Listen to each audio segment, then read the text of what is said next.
Je suis à ta droite, je ne suis pas un homme de droite. Je pense que c'est bon de le préciser pour ceux qui ont des problèmes avec l'équilibrage idéologique. Je suis un homme de centre-gauche.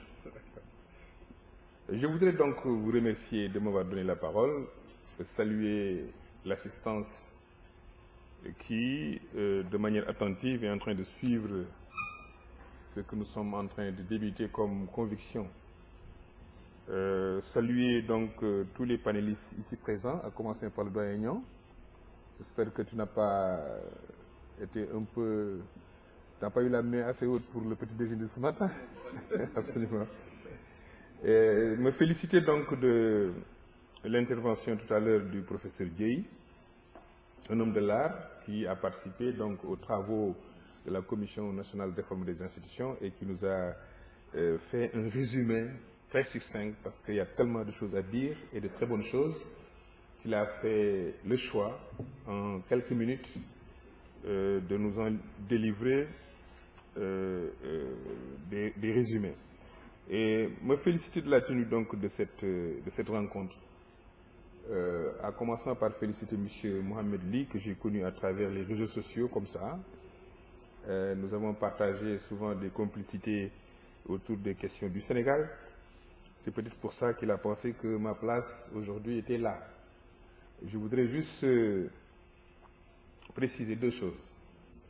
D'abord que si j'ai accepté de prendre part à cette rencontre, qui concerne les conclusions des travaux de la Commission nationale de réforme des institutions, c'est parce que je suis un républicain.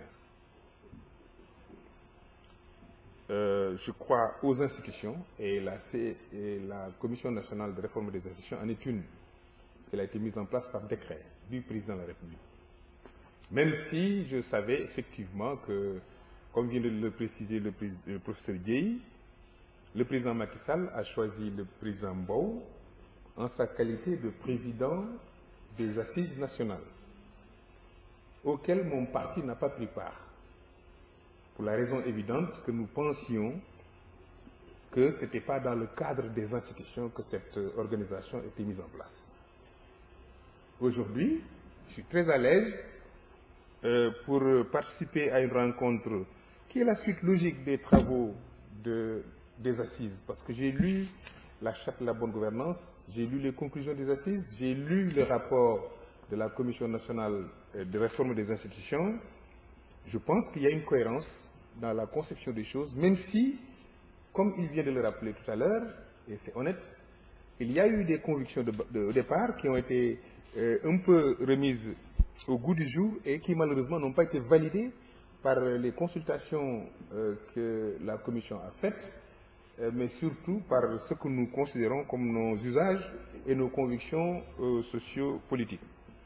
Et c'est donc très heureux vraiment que je viens prendre part à cette rencontre-là, en tant qu'homme politique, pour essayer d'apprécier ce qui a été fait. Il l'a dit tout à l'heure, on nous parle des fondamentaux, des convergences et divergences. Effectivement, si vous regardez l'histoire du monde, vous vous rendrez compte que ce sont toujours des intellectuels qui ont été à la base des réformes importantes pour l'ordre et la liberté, par la loi, pour l'égalité politique et sociale et pour un gouvernement populaire. Au départ, c'était la base donc de toutes les révolutions auxquelles on a eu droit, du Moyen-Âge, en passant par les révolutions anglaises, françaises et américaines, j'allais dire américaines et françaises, parce que la révolution de 1789, je pense, est venue bien après. Et tout cela pour dire, est-ce que nous, Sénégal, nous n'avons pas besoin de notre propre révolution? En tenant compte évidemment de notre vécu, en tenant compte de nos contraintes, mais en tenant compte de la spécificité de notre pays, surtout un pays où, comme tout à l'heure, on a un peu parlé, la place de la religion dans le fonctionnement de notre État. Je n'ai pas ce complexe. Je connais des pays où le fait ecclésiastique est un fait qui participe justement à l'organisation de la société et que ça marche. démocratiquement et dans des républiques.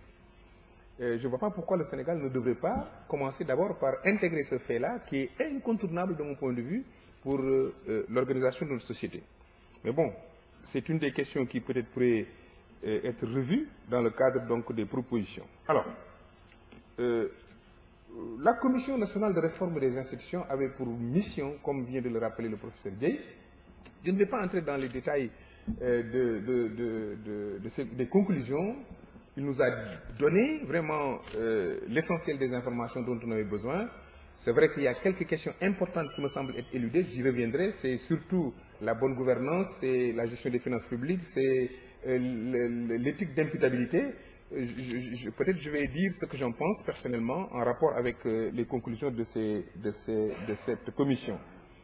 Je voudrais simplement rappeler, et je confirme, que la commission avait toutes les prérogatives pour faire toutes les propositions allant dans le sens de consolider l'état de droit, de proposer la mise en place d'institutions fortes et de promouvoir une bonne gouvernance, une démocratie participative aussi. Je m'inscris en faux, honnêtement, contre ceux qui défendent l'idée comme quoi, oui, la Commission est allée au-delà de ses devoirs. Je ne le pense pas. Le décret du président est très clair. Je me suis plu un peu à regarder ce que signifiait toute proposition. Est-ce le singulier? Est-ce proposition au pluriel? Dans les deux cas, j'ai compris que quelque part, celui qui a rédigé la lettre ou le décret du président ne se rendait pas compte qu'il était en train de lier le président, de lier les mains du président et de l'insérer dans un carcan d'où il ne pourrait sortir que sauf s'il se dédisait. Parce que quand on dit à une équipe, faites-moi toute proposition, et c'est vous qui faites l'offre de service, la personne n'est pas demanderesse. Quand la personne est demanderesse, il peut vous dire, par exemple, dans le cadre d'un étudiant qui demande un emploi, oui, faites-moi toute proposition. Ça veut dire que tout ce que vous me proposerez en termes d'emploi, autre que l'emploi pour lequel vous voulez m'utiliser, je suis d'accord. Vous êtes ingénieur, on dit faites-moi toute autre proposition, ça peut être, si on vous prend en tant que sales manager dans le domaine technique où on a besoin de vous, vous serez d'accord. Par contre, quand c'est l'entreprise qui demande, qui fait des offres d'emploi, en parlant de toute proposition au pluriel, il demande toute proposition venant de toutes les compétences. Ici, la Commission avait, de mon point de vue, toutes les prérogatives pour réfléchir sur l'état de droit, sur nos institutions, sur la gouvernance démocratique, sur la participation des citoyens, sur comment organiser notre État. Renforcer, consolider, approfondir, c'est les notions qui sont revenues. Je pense que, donc, la réforme pouvait aboutir à modifier notre constitution, à tout le moins, changer de constitution. Parce que une constitution modifiée, où 100 articles sont modifiés, j'estime que mieux vaut reprendre totalement la rédaction. Ensuite, je voudrais très rapidement profiter d'une occasion c'est un exemple que je vais donner peut-être à l'essence pour justifier pourquoi il est utile d'avoir des institutions fortes, d'être dans un état de droit où la norme c'est le droit, mais le respect de la hiérarchie des normes aussi, c'est une pratique acceptée par tout le monde. J'ai vu ce matin qu'on a décidé de mettre en place la Haute Cour de justice. Or, dans la Constitution, dans la loi organique portant Haute Cour de justice, dans le règlement intérieur de l'Assemblée nationale qui est une loi organique, il n'est plus possible de mettre en place la Haute Cour de justice. Il est dit, après chaque renouvellement, au plus tard 1 mois après l'installation de l'Assemblée, on doit mettre la Haute Cour de justice, au plus tard. Après 1 mois, qu'est-ce qui advient? Quelle est la sanction justement de cet irrespect de nos normes juridiques? C'est une question qui se pose aujourd'hui parce que le Sénégal n'a pas été, de mon point de vue, ou les autorités n'ont pas été assez vigilantes pour respecter les dispositions de nos lois. C'est comme ce qu'il vient de dire par rapport toujours à l'état de droit. Sur la loi 9606 et la loi 9607 concernant les transferts de compétences et les pouvoirs des collectivités locales, je suis président de région, je suis très compétent pour en parler. L'État ne respecte pas la loi. Nous ne sommes pas dans un état de droit en ces matières. Le petit exemple que je vais donner, c'est l'hôpital de Kaffrine, qui a été créé par décret présidentiel. Ils ont pris sur eux la responsabilité de créer un hôpital dans la région que je dirige. et il est dit que c'est le conseil régional qui doit. Mais j'estime qu'il y a énormément de progrès dans ce qui est convenu d'appeler les conclusions de la Commission. Le Sénégal a connu beaucoup de réformes de la Constitution. Pour ceux qui sont nés après les indépendances, ou pour ceux qui sont nés après 70 ou 80 à la limite, on peut penser que c'est Abdoulaye Wade et son régime de 2000 à 2012 qui ont fait plus de modifications de la Constitution que Nenni. Alors, pas du tout. Auparavant, il y a eu plus de 24 modifications de la Constitution. Tout ça pour les mêmes considérations, soit il y a une crise au niveau du sommet de l'exécutif, ou il y a des difficultés à l'Assemblée nationale entre le président et le chef de l'exécutif, donc toujours pour garder tous les pouvoirs au sein du pouvoir législatif, le président de la République a toujours proposé à ce qu'on modifie la Constitution pour régler des questions politiques. Des fois, c'est pour renforcer, évidemment, les pouvoirs du pouvoir judiciaire, comme il l'a dit, ou à la limite pour essayer de modifier la prégnance des juges sur la gestion de l'État. L'un dans l'autre, je pense qu'il était bon qu'on s'arrêtât un tout petit peu, qu'on réfléchisse et qu'on aboutisse à justement ces propositions contenues dans le rapport de la Commission de réforme des institutions. J'ai essayé de voir quels en étaient les fondamentaux, parce que je pense que le thème aussi me semble être important. Sur quoi on s'est basé pour faire justement ces études-là. Le professeur l'a rappelé tout à l'heure. Il y a eu d'abord Yoonu Yokkute, où le président Macky Sall avait comme proposition de réforme la réforme des institutions dans son programme. Ce n'était pas très volumineux. Il y a eu par contre les assises nationales qui ont beaucoup travaillé sur cette question.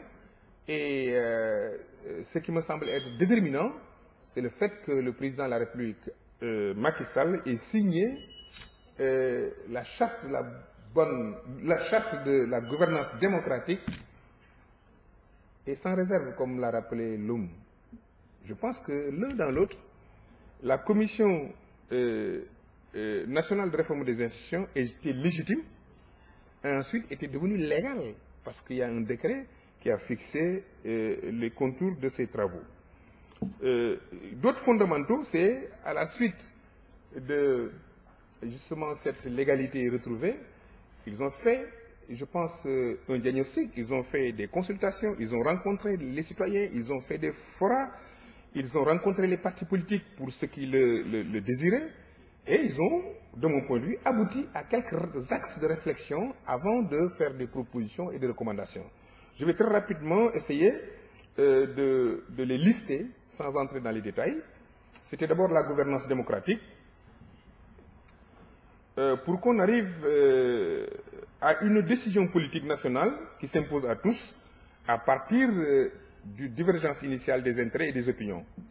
C'est ce que les d'aucuns appellent le pluralisme démocratique de compromis, pour ne pas privilégier le pluralisme démocratique de conflit. Parce qu'on a l'habitude ici au Sénégal de voir le pays en camp, ceux qui sont pour tel, ceux qui sont pour l'autre camp. Même dans les partis politiques, c'est ce qui se passe, ce qu'on appelle les clans ou les tendances. Et je pense que la Commission nationale est parvenue à retrouver les Sénégalais autour d'un seul creuset. Ensuite, il y a eu les droits et les libertés fondamentaux. Comme soubassement de ce travail. La séparation et l'équilibre des pouvoirs. Je pense que je n'insisterai pas outre mesure. Le professeur a été très pertinent sur la question. L'administration républicaine contrôlée. D'abord républicaine parce qu'elle cesserait d'être une administration d'un camp, mais une administration du citoyen et qui rendrait compte de sa gestion.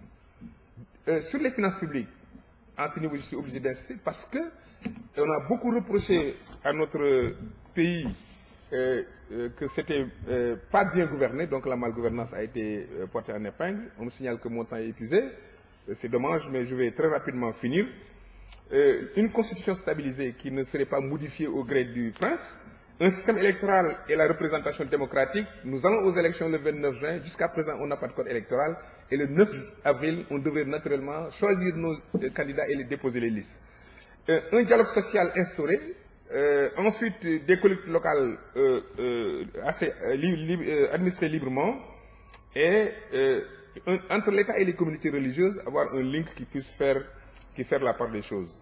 Et comme recommandation, je pense que avant d'aller à l'intérieur de la loi elle-même, je veux dire de la proposition de constitution, on a proposé la consolidation de l'état de droit. Il en a assez dit. L'équilibre des pouvoirs publics entre l'exécutif, législatif et judiciaire, le renforcement de l'indépendance de la justice, le renforcement de la protection des libertés publiques, l'approfondissement de la démocratie représentative et participative. À ce niveau, je suis un peu dubitatif parce que je ne serais pas très favorable à une démocratie populaire. Je préfère une démocratie représentative, mais bon, comme en Suisse, ça marche bien, pourquoi pas, ici au Sénégal aussi. Le renforcement de la décentralisation et de la déconcentration, la protection et la promotion des valeurs, la promotion de la bonne gouvernance, l'éthique de gestion publique et l'imputabilité, la stabilité institutionnelle, des gouvernements qui bougent chaque fois, régulation du champ politique, la restauration de l'autorité de l'administration publique. Je voudrais juste terminer, parce que peut-être je ne pourrais pas aller au fond des choses, dire que sur pas mal de points, je converge avec les conclusions des assises. Enfin, excusez-moi, lapsus calami, de la Commission nationale de réforme des institutions. Par contre, il y a des questions pour moi d'ordre démocratique. Par exemple, quand on veut restreindre la liberté et les droits d'un ascendant d'un président de la République de se présenter candidat à la présidence de la République, j'estime que c'est une entorse aux droits de l'individu.